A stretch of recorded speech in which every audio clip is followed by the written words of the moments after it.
Okay, so ganito po yung pag-pack ng dalawang C24/7 para mailagay po sa isang box, right? So, you have to push this down like this para hindi masira yung box. Then, open it. Kunin po yung tatlong banig.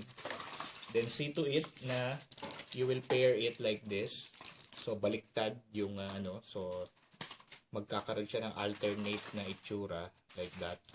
Okay. So, tatlo siya like this. So, pag alternate siya, makikita nyo, it will look like this, right? Tapos when you put it inside, kailangan itulak ng konti yung ibabaw para hindi sumangga dun sa takip going inside kasi hindi siya papasok. So, pag tinulak nyo, like that, papasok siya. And you can close it again like this. Then, yung seal niya medyo idikit ulit. So, ganun po. So, you can see, malinis na malinis. One box is 60 capsule ang laman. Okay? Power.